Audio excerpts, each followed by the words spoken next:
جیسے کہ پورے ملک میں پورا ملک جو ہے اس طرح اس وقت جو ہے سیلاب کی ضد میں ہے. اس ہم اس کیمپ میں موجود ہے, ہمارے ساتھ جو ہے موجود ہیں. اس سیلاب کے حوالے سے ہم ان سے پوچھنا چاہیں گے کہ انہوں نے جو ہے اور ان کے جوانوں نے جو ہے کن کن علاقوں کا دورہ کیا اور سیلاب زدگان کے لیے جو ہے امداد جو ہے انہوں نے کہاں کہاں تک پہنچائی. جی حافظ تو یہ بتائیے گا کہ آپ بتا رہے کہ میں نے جو ہے بلوچستان کا بھی دورہ کیا. بلوچستان کے کون کون سے علاقے میں گئے آپ؟ یہاں سے جو ہے آپ پنجاب گئے ہیں, پنجاب کہاں کہاں تک ہو سکتے ہیں؟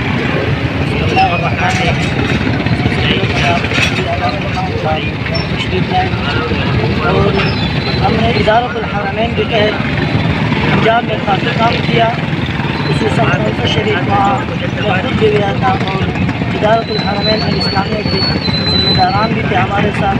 کونسل شریف میں ناڑی شمالی, ناڑی جنوبی اور بلبلہ وہاں دیگر بستیوں کا ہم نے وزٹ بھی کیا اور وہاں ہم نے راشن بھی تقسیم کیا.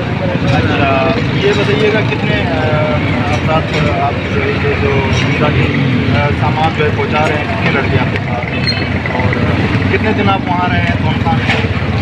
جی 6 دن ہم نے وہاں قیام کیا تھا, اور ادارۃ الحرمین الاسلامیہ کے جو ڈائریکٹر ہے مفتی جمال عتیق صاحب اور طلحہ عتیق صاحب, اور ان کے ساتھ 25 بندوں پر مشتمل ٹیم ہے ان کا, اور یہ جو ہمارے اسٹوڈنٹ کلب کے جو ہے نا یہ 45 بندوں پر مشتمل ٹیم ہے. اچھا ٹھیک ہے. یہ جی جناب آپ دیکھ رہے تھے کہ ہمارے ساتھ حافظ ابو بکر موجود تھے, جن کا یہ کہنا ہے کہ اس وقت ہمارا جو پورا ٹیم ہے تقریباً 25 سے 30 یا 45 کے فرد پر موجود ہے, اور انہوں نے جو ہے کافی اپنی ایکٹیویٹی دکھائی ہے. اس سیلاب متاثرین کی جو ہے مدد کی ہے. پاکستان میں اس وقت ایسے کافی نوجوان موجود ہیں جو اس سیلاب چاہے پاکستان میں کوئی بھی ایسی آفت آ جائے اس کے امدادی کارروائیوں کے لیے یہ ہر وقت تیار ہے. اجازت چاہوں گا عامر جان خرجی, تلاش نیوز, کراچی.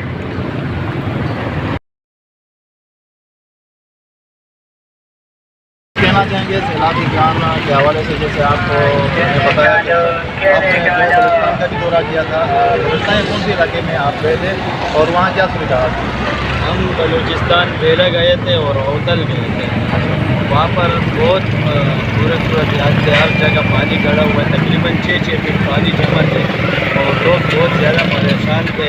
ایک روڈوں کے سائڈ پہ جو تھے لوگ آباد ہو کھڑے تھے, خیمے وغیرہ جو روڈوں پر ہی آ گئے تھے, روڈوں پہ آ گئے سب پانی تھا. جی مویشی اور انسان جو تھے وہ ایک ہی ساتھ روڈوں پہ کھڑے تھے, گدے تھے, بینس میں بکریاں تھیں, اور انسان سارے ایک روڈوں پر ان لوگوں نے بنا کے جلدی تھے وہاں پر رہے. اچھا تو آپ نے وہاں پہ امداد پہنچائی, ظاہر سی بات ہے وہ لوگ بہت خوش ہوں گے, کیونکہ اس صورتحال میں جو ہے اگر آپ کسی غریب مسکین کو جو ہے اس کی جاگرتی یا کوئی امداد بھی پہنچا سکے تاکہ اس کے چہروں پر جو ہے نا رونق آ سکے اور اس کو جو ہے نا یہ امید ہوتی ہے کہ ہمارے بھائیوں نے ہمیں بس ہمارے دوستوں کا یہی جذبہ تھا کہ خود کو حل کرنا ہے.